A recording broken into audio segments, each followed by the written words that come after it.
The death of President Gamal Abdel Nasser after 18 years in power devastated Egypt and the entire Arab world.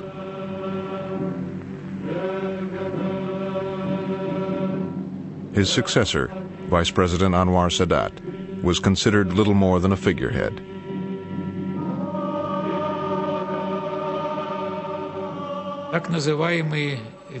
Those in Nasser's inner circle thought they could steer policy on the course set by Nasser, and they were confident that Sadat would follow the party line.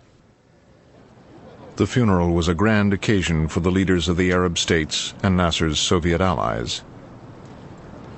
Nasser had severed relations with America, so the representative from Washington assumed he would be ignored. Then a soldier came into the room, weaving his way through the crowd. Apparently, it turned out heading for me. The soldier led Richardson away, out of the sight of the world's press and the watchful eye of the KGB.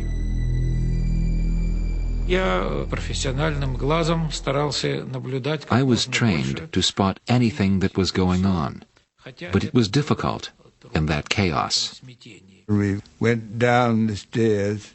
The lower floor was darkened, and propped up in the hospital bed was the man who had just inherited the presidency of Egypt. President Sadat was resting away from the crowds after apparently suffering from heat stroke.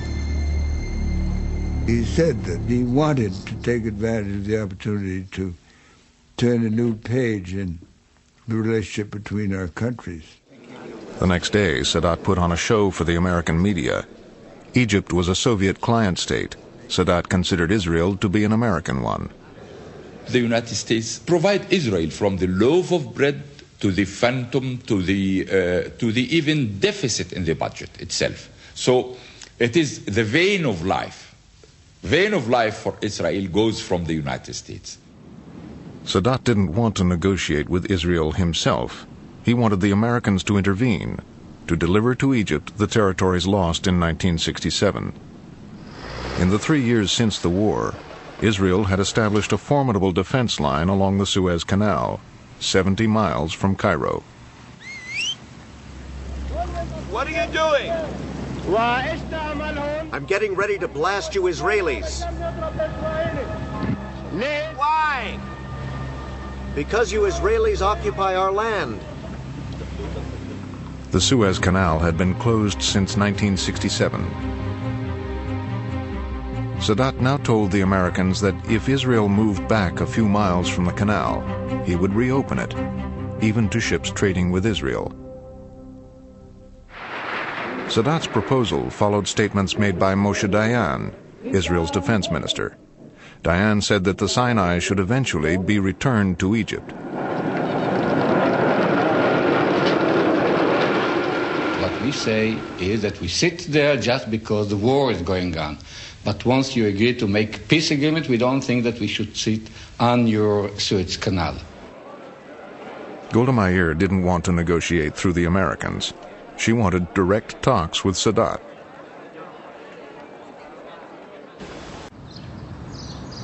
In Washington, President Nixon looked for the right person to urge Sadat's proposal on Golda Meir. He chose Joe Sisko. I can recall the words to this day. He said, "Joe, press Golda. Press her hard, but don't cause a major Donnybrook between Israel and the United States."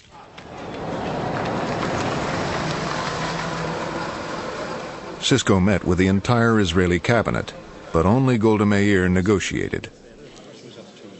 Golda Meir took it upon herself to do all of the talking.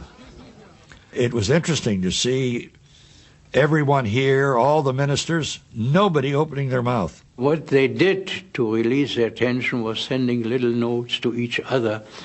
I sent Dayan a chit saying, "Listen, Moshe, I think we can get you some support." He sent back a very abrupt reply saying sarcastically, "Thank you very much.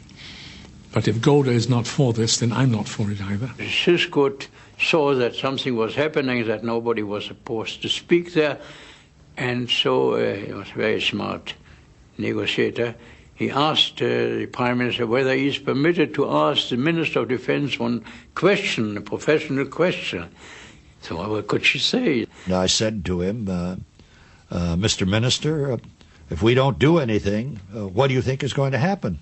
Dayan said, well, I cannot imagine that any government will tolerate indefinitely a situation where a strong army is poised at the gates of its capital. He was exaggerating. After all, our forces were at a distance of more than 100 kilometers from Cairo, and this will lead to war. Golda Meir still insisted on direct talks. The next day, I walked up with these flowers, rather gingerly, and she said to me, "Oh, Joe, now you're saying it with flowers. It won't do you any good." In Cairo, Israel's rebuff almost brought about the downfall of the man who had proposed the initiative, Anwar Sadat. So he reversed course and tried a tactic more likely to win Arab support. War is now inevitable. Whatever the price, whatever the sacrifice, we will not back down. We will not give up 1 centimeter of Arab land. I thought of Sadat as a character out of Aida. I didn't take him seriously.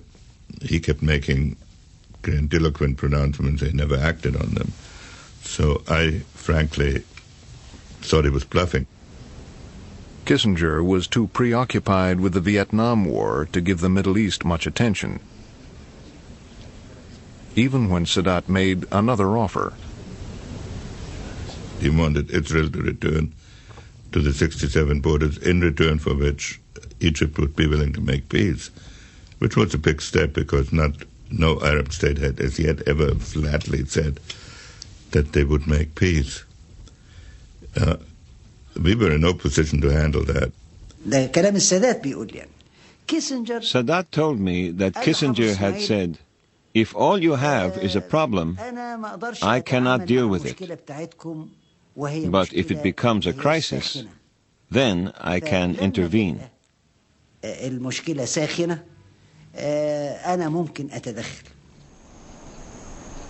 Disappointed with American diplomacy, yet still unwilling to talk to Israel directly, Sadat set out to prepare for war.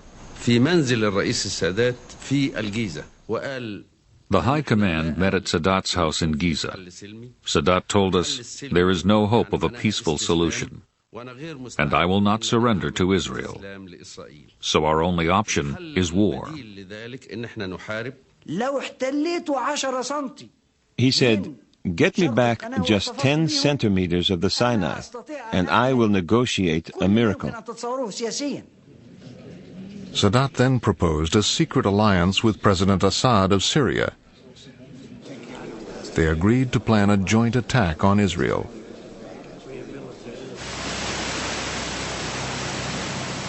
Syria's top generals sailed to Alexandria to meet their Egyptian counterparts. I went on a Russian ship, dressed in civilian clothes. I had a fake Egyptian passport and was using an alias, Jamal Hassan. At the hotel, the generals discussed the plans for their joint attack and decided on a special date. The 6th of October was Yom Kippur, the Day of Atonement.